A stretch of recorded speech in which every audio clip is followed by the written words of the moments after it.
¿Y tú cómo sabes que a mí me gusta el vino tinto? Le preguntó Javier, con una sonrisa tensa. Porque Laura me lo contó, respondió Marcos, como si no hubiera nada raro en eso. Estábamos en nuestra cocina, en Valencia, una noche cualquiera de jueves. La cena iba bien hasta ese momento. Marcos, mi compañero del instituto, había venido a casa a cenar con nosotros por primera vez. Supuestamente era una invitación amable para integrarlo al equipo, pero yo sabía que no era solo eso. Y lo peor, Javier empezaba a sospecharlo también. Desde el principio noté cómo lo miraba. Cómo observaba cada gesto, cada detalle. Cómo no soltaba la copa de vino como si necesitara algo con que ocupar las manos. Y cuando Marcos dijo eso, porque Laura me lo contó, el aire se volvió espeso. Yo disimulé con una risa tonta. Como si no pasara nada. Como si el mundo no acabara de romperse justo frente al horno encendido. Pero Javier no dijo nada. Solo me miró. Esa mirada, esa fue la primera grieta real. Y lo supe. Todo comenzó 3 semanas antes. Nada planeado, nada perverso. Solo una conversación casual en la sala de profesores. Marcos era nuevo en el instituto, de esos tipos que parecen no tener prisa para nada. Lento para hablar, pero rápido para conectar. Y conmigo, conectó demasiado rápido. No hubo flirteos descarados. No hubo mensajes subidos de tono. Solo complicidad. Sonrisas más largas de lo necesario. Comentarios que se quedaban rebotando en la cabeza durante todo el día. Y esa sensación de que, al fin, alguien me escuchaba. Con Javier, todo era rutina. No mala. Pero rutina al fin. Desayuno rápido, trabajo, comida frente a la tele, dormir. Repetir. 10 años de matrimonio bien llevados, sí. Sin drama. Pero también sin nada que acelerara el pulso. Hasta Marcos. Invitarlo a cenar fue idea mía. Javier no quería. Le pareció raro, y tenía razón. Pero yo insistí. Le dije que era por compañerismo. Que no fuera paranoico. Que confiara en mí. Javier aceptó. Preparó su famosa lasaña. Puso música. Incluso se esforzó en charlar con él, como buen anfitrión. Pero yo ya sabía que esa noche sería diferente. Yo ya sabía lo que estaba haciendo. Y sin embargo, no sabía cómo iba a acabar todo. Esa noche no dormimos juntos. Yo me quedé en el salón, fingiendo que tenía trabajo que terminar en el portátil, aunque no abrí ni un documento.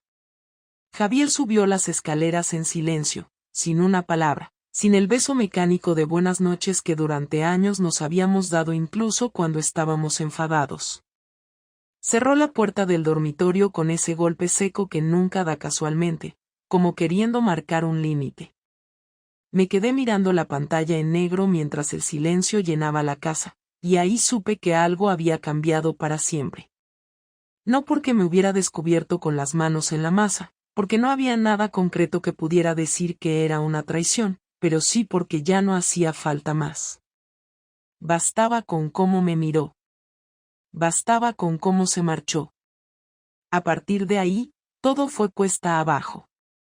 Al día siguiente, me desperté con el sonido del microondas, algo que no pasaba desde hacía meses. Javier no solía hacer desayuno desde que cambiaron su horario en el trabajo. Bajé en pijama, como si nada, intentando mantener la calma, como si pudiera retroceder una casilla y volver a la normalidad con solo fingir que no había pasado nada. Él me esperaba con una taza de café, ya servida, ya fría. Me miró de reojo, sin levantar la cabeza del móvil, y dijo sin emoción alguna, ¿qué tipo de vino quieres para la cena de lunes? Me quedé quieta unos segundos, sin saber qué responder. Era su forma de decir que no olvidaba, que no se había ido el malestar, pero que lo iba a manejar a su manera. No me acusaba de nada, pero tampoco pensaba dejarlo pasar. Durante todo el fin de semana, se comportó como si nada estuviera mal. Salió a correr, limpió el coche, llamó a su madre, incluso puso música mientras cocinaba. Pero no me tocó ni una sola vez. No me preguntó cómo estaba, ni me ofreció café, ni se sentó a mi lado en el sofá. Era como vivir con un inquilino que pagaba puntual pero no saludaba. Y eso dolía más que cualquier grito. Su frialdad era quirúrgica. Precisa. Calculada. Yo, por mi parte, no sabía qué hacer. No podía confesar algo que técnicamente no había pasado, pero tampoco podía negar lo evidente. Sí, había algo entre Marcos y yo, pero aún no era físico, no había besos ni noches en hoteles ni mensajes sucios. Era una conexión. Una que crecía todos los días, que me hacía mirar el reloj esperando la hora del recreo, que me empujaba a quedarme un poco más en la sala de profesores solo para seguir hablando con él. ¿Eso era engañar? No lo sé. Pero para Javier, estaba claro que sí. El lunes, en el instituto, evité a Marcos. No porque quisiera, sino porque algo dentro de mí necesitaba recuperar el control, al menos un poco. Él me buscó con la mirada varias veces, me saludó desde el otro lado del pasillo, me esperó en la puerta al salir de clase, pero yo lo esquivé. Esa tarde, al llegar a casa, Javier me esperaba con la chaqueta puesta. Me dijo que íbamos a cenar afuera, sin darme opción. Me subí al coche sin preguntar, y fuimos a un restaurante al que solíamos ir cuando aún hacíamos cosas como tener citas. Me habló de su trabajo, de un problema con un cliente, de una posible subida en su empresa. Yo asentía y sonreía, mientras mi cabeza se llenaba de preguntas. ¿Por qué estaba siendo amable? ¿Estaba probándome? ¿Estaba fingiendo que todo iba bien mientras planeaba algo detrás? Al final de la cena, cuando ya volvíamos al coche, soltó la bomba. ¿Lo vas a ver mañana también? Me tomó por sorpresa. Le dije que no entendía de qué hablaba. Pero él no repitió la pregunta. Solo me miró. Y esa mirada me dejó más desnuda que si me hubiese quitado la ropa ahí mismo en plena calle. Supe que me había estado siguiendo. O que alguien le había contado algo. O que simplemente había observado más de lo que yo creía. Lo supe todo, pero no dije nada. Me limité a entrar en el coche y mirar por la ventana. A la mañana siguiente, encontré su portátil abierto sobre la mesa del comedor. Raro, porque él siempre lo cerraba al terminar. No me acerqué, pero desde donde estaba pude ver que había un correo abierto. Era mío. No de mi cuenta, sino mío como tema. Un compañero del instituto, uno de esos que apenas saludaba, le había escrito con el asunto te lo digo porque me dolió verlo. No leí más. No hizo falta. Alguien nos había visto. Tal vez en la sala de profesores. Tal vez en uno de esos recreos en los que creí que nadie miraba. Me senté en el sofá, con el corazón a mil, y esperé. Pasaron 20 minutos hasta que Javier bajó. Llevaba su mochila y las llaves en la mano. Me miró desde la entrada. No dijo buenos días. No preguntó si había dormido bien. Solo dijo, si tienes algo que decir, hazlo ahora. Después ya no me va a interesar escucharlo. Yo abrí la boca. La cerré. Pensé en mentir. En minimizar. En decir que era una tontería. Que no había pasado nada.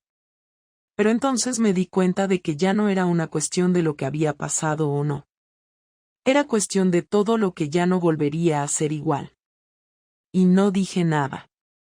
Solo me quedé sentada. Mirándolo. Y lo vi irse sin mirar atrás. Cuando Javier volvió a casa esa noche ya no quedaba espacio para disimulos. Se quitó la chaqueta despacio, dejó las llaves sobre la mesa y me miró como quien observa algo que no reconoce. Yo estaba sentada en el sofá, con el portátil cerrado, las manos entrelazadas y la sensación de que el aire en la habitación se había vuelto demasiado denso para respirar con normalidad. No hubo saludos, no hubo hola ni preguntas sobre cómo había ido el día. Caminó hasta la cocina, llenó un vaso y volvió al salón. Se sentó frente a mí, apoyó los codos sobre las rodillas y habló con una calma que me desarmó más que si hubiera gritado. Quiero que me digas exactamente qué está pasando entre tú y ese tipo, dijo sin levantar la voz. Tragué saliva, intentando organizar palabras que no sonaran huecas ni teatrales. Tenía la boca seca, la lengua pesada y las manos frías. No ha pasado nada físico, Javier. Te lo juro. Hemos hablado, nada más. Es un compañero de trabajo, nada más. Él me miró sin pestañear, con esa expresión que no dice sí ni no pero deja claro que no se cree nada. ¿Y entonces por qué te comportas como si estuvieras escondiendo algo? Preguntó, ahora con un tono más duro. ¿Por qué invitas a cenar a casa a alguien del que apenas me habías hablado y resulta que sabe de mí cosas que ni mis propios amigos recuerdan? Intenté mantener la voz firme. Es nuevo en el instituto. Estaba intentando integrarlo. Solo eso. Javier soltó una risa corta y seca. Integrarlo, claro. Mira, Laura, yo no soy tonto. Llevo viéndote cambiar desde hace semanas. Llegas más tarde, te ríes sola con el móvil, te pones nerviosa cuando suena un mensaje. Y luego lo traes aquí, a nuestra casa, a nuestra mesa. No me trates como a un idiota. Ese idiota me golpeó más fuerte de lo que esperaba. En 10 años de matrimonio nunca me había hablado así. No levantaba la voz, no insultaba, no hacía escenas. Y ahora estaba sentado frente a mí, clavándome cada palabra como si fueran clavos. No estoy tratándote como a un idiota, dije, apretando los puños. Estoy intentando explicarte que no ha pasado nada. Él golpeó la mesa con la palma abierta, no fuerte, pero lo suficiente para que yo me sobresaltara. Deja de repetir que no ha pasado nada. Lo que ha pasado es que has roto algo entre nosotros. Aunque no te hayas acostado con él, ya estás con él aquí, se señaló la cabeza, y aquí, se tocó el pecho. Yo te conozco mejor que nadie. Respiré hondo. Me he sentido sola, Javier. Me he sentido invisible. Llego a casa y tú estás en tus cosas, en tus horarios, en tus llamadas. Y este hombre llegó, me escuchó, me hizo sentir que importaba. No lo busqué. No lo planeé. Su cara cambió, pero no hacia la comprensión sino hacia un dolor que parecía antiguo. Así que es mi culpa, ¿no? Preguntó con una mezcla de sarcasmo y tristeza. ¿Es mi culpa que hayas empezado algo con otro? No he empezado nada, insistí, aunque mi voz sonó menos segura. Solo hablo con él. Solo eso. Se levantó de golpe, caminó unos pasos por el salón y volvió a girarse hacia mí. ¿Le has dicho que te sientes sola? ¿Le has contado cosas de nosotros? No supe qué decir. Sí, susurré al final. Javier asintió despacio, como si hubiera esperado esa respuesta. Entonces ya está. Aunque no te hayas acostado con él, ya se lo diste. Ya le diste lo que era nuestro. Esa frase me dolió más que cualquier otra cosa. Sentí que mis ojos se llenaban de lágrimas, pero me obligué a no llorar. No quería que pensara que las lágrimas eran un truco. No lo hice para hacerte daño, dije en voz baja. No quería que pasara así. Él se sentó otra vez, pero ahora estaba más cerca. Mírame, Laura. Si quieres estar con él, dímelo ahora. No me hagas perder más tiempo. No quiero estar con él.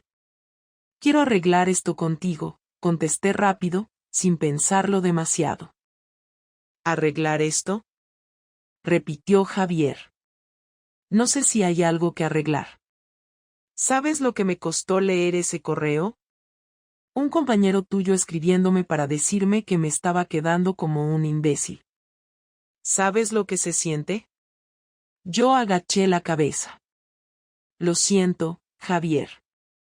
De verdad lo siento. Hubo un largo silencio. Él se reclinó en el sofá, con las manos en la cara. Yo no me moví. Sentía que cualquier gesto podía empeorarlo todo. Finalmente, habló otra vez. No confío en ti. No confío en nada de lo que digas. Quizá no te has acostado con él todavía, pero eso ya no importa. Lo que importa es que me mentiste, que compartiste con otro cosas que eran nuestras. Me mordí el labio. Podemos ir a terapia, dije casi en un murmullo. Podemos intentarlo. Él me miró sin ninguna emoción. No sé si quiero intentarlo. Ahora mismo solo quiero que te vayas a dormir a otro cuarto. No puedo mirarte más. Me levanté despacio, sin replicar. Subí las escaleras con la sensación de que cada paso sonaba más fuerte de lo que realmente era.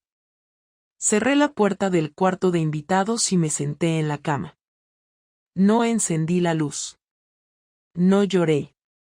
Solo me quedé quieta, escuchando los ruidos de la casa y esperando algún signo de que Javier subiría a decir algo más. Pero no subió. Esa noche entendí que ya no había vuelta atrás. No porque hubiéramos llegado al final, sino porque todo lo que dijéramos o hiciéramos a partir de ese momento iba a construirse sobre la desconfianza. La conversación no había terminado, solo se había congelado, y yo sabía que al día siguiente él no se quedaría quieto. Javier no era de los que se vengaban con insultos ni con violencia. Si decidía hacer algo, lo haría con precisión. Y esa idea me dejó temblando en la oscuridad. Él no gritó, no rompió cosas ni hizo espectáculo, todo fue frío, preciso y calculado, y esa precisión fue lo que más me destrozó. Al día siguiente de la confrontación yo esperaba reacciones impulsivas, reproches en voz alta, tal vez súplicas, pero Javier actuó como si hubiera estado preparando esto desde antes de que yo supiera que podía fallar. Lo primero que noté fue que mi tarjeta del banco dejó de funcionar cuando intenté pagar en el supermercado. En la fila, con la cesta en la mano y gente observando, el datáfono rechazó el pago y el cajero pronunció "lo siento, señora", con esa expresión profesional que no da segundas oportunidades. Me volvió la vergüenza y la irritación, y al salir llamé a Javier para preguntarle qué había pasado. Su respuesta fue corta y sin emoción: hablé con el banco esta mañana. Cerré las cuentas conjuntas. Yo usé la tarjeta que te dieron en el trabajo. Colgó. No supe si estaba enfadado o satisfecho. Lo único claro era que me había dejado sin acceso inmediato a dinero que era de los dos. Esa fue la primera maniobra, pero no la única. Al volver a casa encontré mi correo físico lleno de sobres, pero no de facturas, folders con fotocopias, emails marcados como urgentes y una caja pequeña con 3 cuadernos encuadernados. En la portada de uno de los cuadernos había mi nombre escrito con la caligrafía de Javier, dentro, una selección de pantallazos, recibos de restaurante, fotos de reuniones en las que aparecíamos juntos y notas con fechas.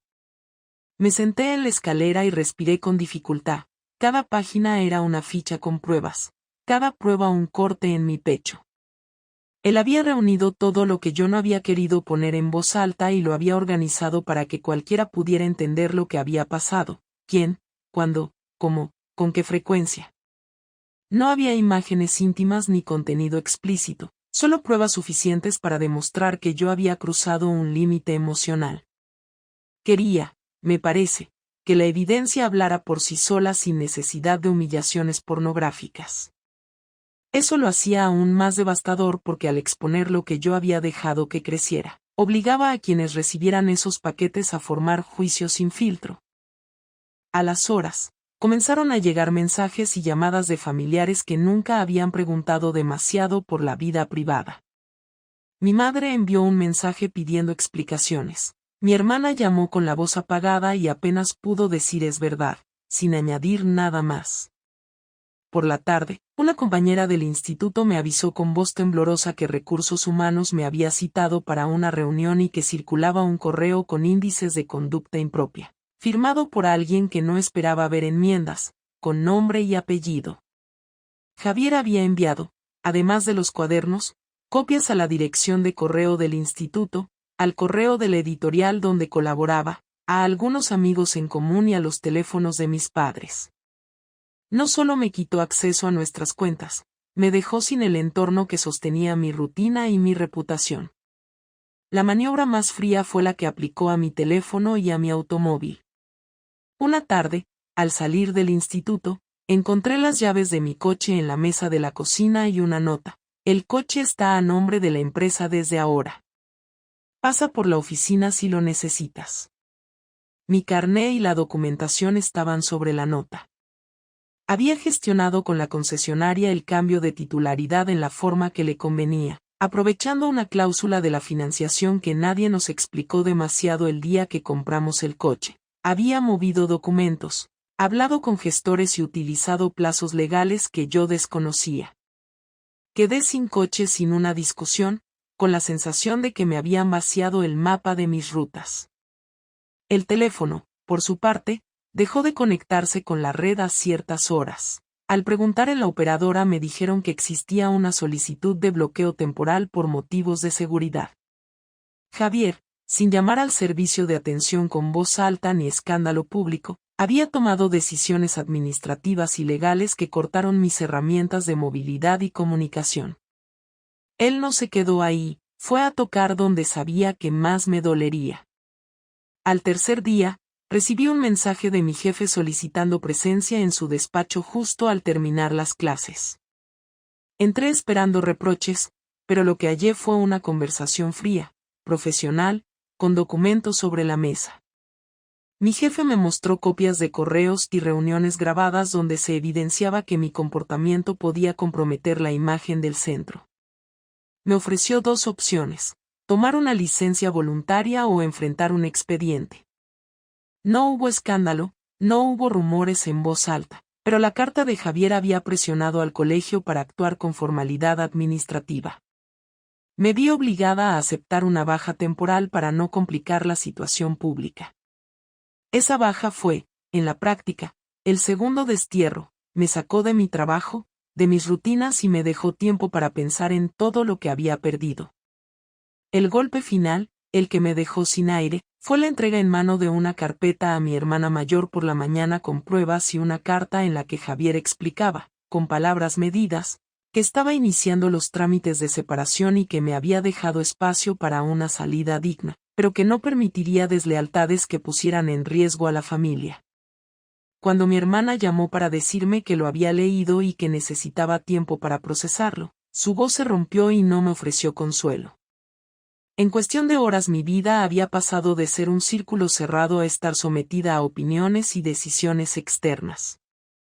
No hubo golpes físicos, pero cada acción administrativa y social fue una herida planificada para golpear donde más me dolía: la economía, la reputación, la movilidad, la familia y el espacio de trabajo.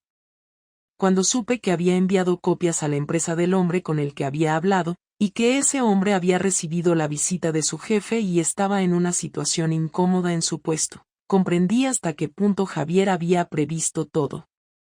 No buscaba destruir por venganza cruel, buscaba ejercer consecuencias que fueran innegables y públicas, y lo logró. El shock que sentí no fue solo por perder privilegios o por la vergüenza, fue la constatación de que la vida que habíamos construido podía desarmarse en piezas con decisiones administrativas y correos bien escritos. Me quedé sola en el salón, rodeada de carpetas y mensajes, y supe que lo tangible de su venganza no sería fácil de reparar. Pasaron 3 días sin que nos viéramos. Javier no volvió a casa, y tampoco respondió ninguno de mis mensajes. No me bloqueó, no me insultó, no me dejó en visto. Simplemente no contestó. Yo me quedé en la casa, sola, esperando que apareciera en cualquier momento. Dormí poco, comí casi nada, y me pasé las horas caminando por el pasillo con el teléfono en la mano. Cada notificación me levantaba el corazón, pero ninguna era él. No tenía idea de dónde estaba, pero sí tenía claro que lo había planeado así. Quería que sintiera exactamente lo que estaba sintiendo: abandono, incertidumbre, impotencia. El cuarto día a las 7 de la tarde sonó el timbre. Abrí sin mirar por la mirilla y ahí estaba Javier, con la misma ropa de oficina, con una mochila cruzada y una expresión que no había visto antes. No parecía enojado, ni derrotado, ni distante. Parecía cansado. Entró sin decir palabra y se sentó en la silla del comedor. No me saludó. No preguntó si podía pasar. Solo me miró como si esperara algo. Me senté frente a él, con las manos en las piernas, esperando instrucciones. Voy a hablar, y prefiero que no interrumpas, dijo con un tono bajo, sin agresividad pero con una claridad que no permitía discusión. Llevo días pensando si vale la pena seguir hablando contigo o si es mejor dejar esto por escrito. No por cobarde, sino porque no sé si hablarte sirve de algo. Asentí en silencio. No estoy aquí para pedirte explicaciones. Ya tuve suficiente con lo que vi, con lo que me contaron y con lo que confirmaste.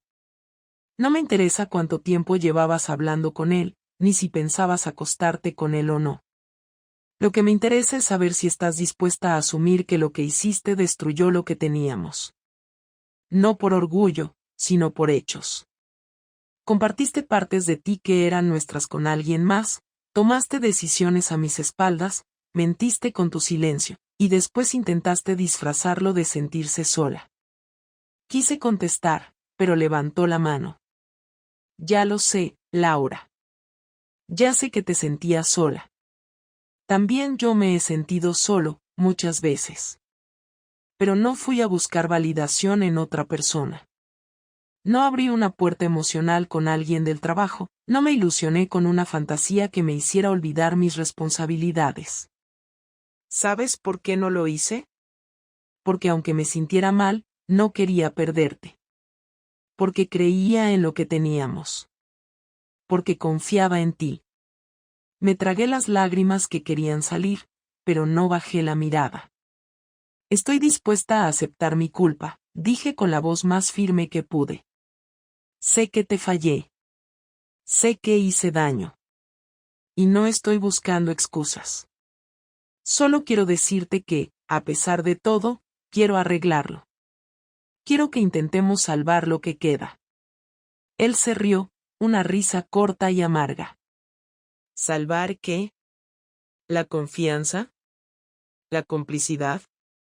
¿La seguridad de que puedo mirarte y no imaginarte hablando de nosotros con otro mientras yo trabajaba hasta tarde? No quiero que nos separemos, le dije. Quiero luchar por nosotros. Laura, no sé si tú entiendes lo que hiciste. No es que hayas cometido un error. No es que tuviste una noche de debilidad y te arrepentiste. Es que decidiste mantener una relación emocional con otro hombre mientras seguías durmiendo conmigo, comiendo conmigo, planeando vacaciones conmigo. Es una traición prolongada, no un desliz. No me enamoré de él, dije rápido. No lo amaba. No hace falta amar a alguien para serle infiel a tu pareja, me contestó sin titubear. A veces la infidelidad no tiene que ver con sexo ni con amor. Tiene que ver con intención. Con permitirte cosas que sabes que no deberías permitirte. Y tú te las permitiste todas. Lo invitaste a casa, hablaste de mí con él, creaste una conexión. Y después de todo eso, me mirabas a la cara cada noche. Me levanté. Sentía que no podía quedarme sentada un minuto más. No sé qué más decirte, Javier. Si quieres que me vaya, me voy. Si quieres que firme lo que sea, lo firmo. Pero no quiero que esto termine así, sin intentar nada. Al menos una terapia, una separación temporal, algo. No quiero perderte. Y sé que te perdí. Pero quiero intentarlo. Él se quedó en silencio por un momento largo. Se frotó la cara con las manos, apoyó los codos sobre la mesa y bajó la cabeza. Después suspiró. Yo no sé si puedo volver a verte de la misma forma. No sé si quiero vivir con alguien en quien no confío. Pero tampoco quiero tomar decisiones mientras estoy en este estado. Quiero algo claro. Por eso vine. Me miró directamente. Nos vamos a separar. Al menos por 6 meses.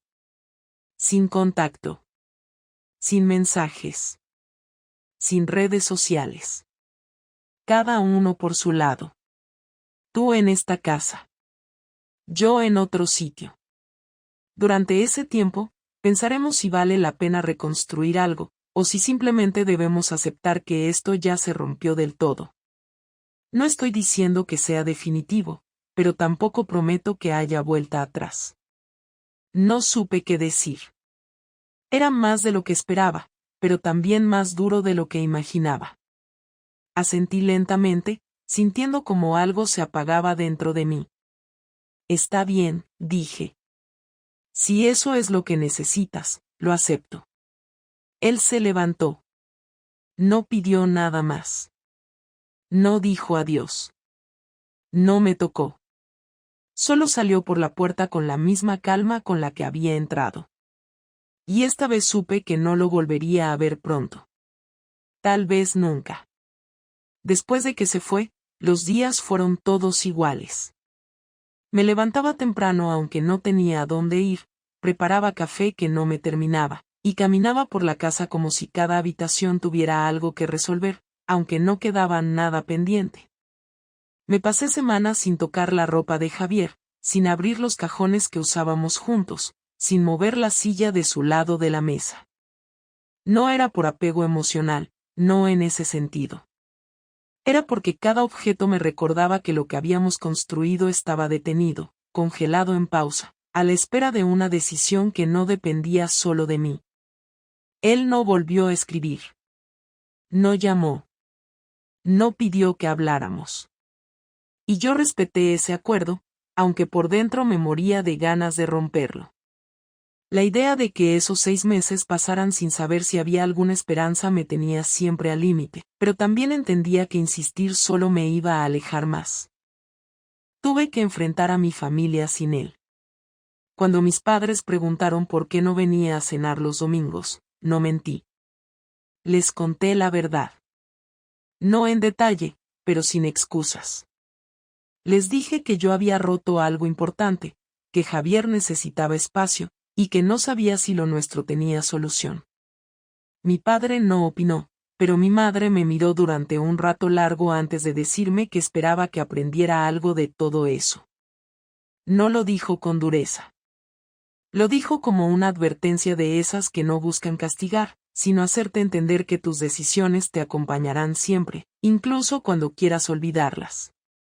En el instituto, volví después de unas semanas de licencia. Marcos ya no estaba. No supe si lo habían despedido o si él mismo había pedido el traslado, pero nadie hablaba de eso. Volví a dar clases como si todo estuviera normal, pero notaba que mis compañeros me observaban distinto, con distancia medida, como si ya no fuera parte del grupo. No eran hostiles, pero el trato cambió. Lo entendí. Yo misma me habría apartado en su lugar. Una tarde recibí un correo de Javier. Eran solo 2 líneas. He dejado en la casa una carpeta con los papeles del abogado. Léelos. Si estás de acuerdo, firmamos. Si no, me avisas. Me temblaron las manos cuando terminé de leerlo. Subí al dormitorio sin pensar y encontré la carpeta sobre la cama, donde dormíamos antes. La abrí. Era un acuerdo de separación formal, no un divorcio todavía, pero el texto dejaba claro que él quería dejar todo por escrito. Distribución de bienes, uso de la vivienda, cuentas por separado. Leí cada página con la atención de quien sabe que no hay vuelta atrás. Nada en ese documento hablaba de emociones. Era todo técnico. No había ni una línea que dijera me dolió o te quise o espero que estés bien. Firmé al día siguiente. No porque quisiera rendirme, sino porque entendí que no había nada que pudiera hacer en ese momento para cambiar lo que ya se había roto. Insistir no iba a reparar la confianza. Suplicar no iba a borrar los mensajes ni las cenas ni las conversaciones que no debí tener. Así que firmé.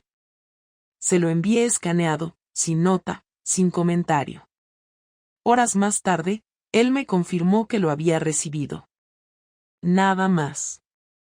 Con el tiempo empecé a notar cómo cambiaban mis propios pensamientos. Al principio todo era culpa, luego fue rabia, después tristeza, y ahora estaba en una mezcla de aceptación y cansancio. Me di cuenta de que, aunque lo extrañaba, lo que más me dolía no era haber perdido a Javier, sino haber perdido la versión de mí que él conocía. La Laura que era para él, la que él había elegido, la que él respetaba, ya no existía. Y no por lo que él hizo, sino por lo que yo decidí hacer. Yo destruí esa imagen, y eso me iba a acompañar siempre, aunque él volviera, aunque yo rehaciera mi vida. Empecé terapia. No por él, ni por culpa, sino porque necesitaba entender que me llevó a cruzar esa línea, que parte de mí permitió que todo escalara hasta ese punto sin freno. En cada sesión revivía momentos que había enterrado, decisiones que minimicé, y actitudes que había normalizado como parte del desgaste natural del matrimonio. Pero no era el desgaste. Era desinterés disfrazado de rutina. Era cobardía camuflada de cansancio. Pasaron 6 meses. No volví a saber de él. No llegó mensaje, ni llamada, ni una carta. Fui yo quien escribió primero. Solo dije, estoy lista para hablar si tú lo estás. No espero nada. Solo quiero cerrar esto con respeto. No contestó. Y eso fue suficiente. Entendí que no necesitaba su respuesta para seguir. Lo importante era que al fin podía reconocer lo que pasó, lo que aprendí, y lo que ya no iba a permitir que se repitiera. Ahora vivo sola. No es fácil. No es romántico. No es volver a empezar. Es otra cosa. Es convivir con el eco de mis errores, con las decisiones que tomé sin pensar en el daño real. Pero también es mirar hacia adelante con menos miedo, con más verdad, y con menos necesidad de buscar afuera lo que no fui capaz de construir dentro de mí. No sé qué fue de Javier. Tal vez rehizo su vida. Tal vez sigue en pausa. No lo sabré. Y está bien así. Lo único que sé es que este fue el precio de mis decisiones.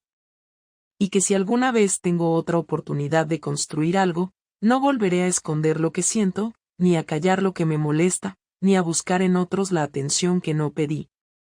Porque esta vez entendí que la lealtad no se rompe en un día, pero cuando se rompe, ya no vuelve a ser lo que era. Solo queda aprender. Y vivir con lo que queda.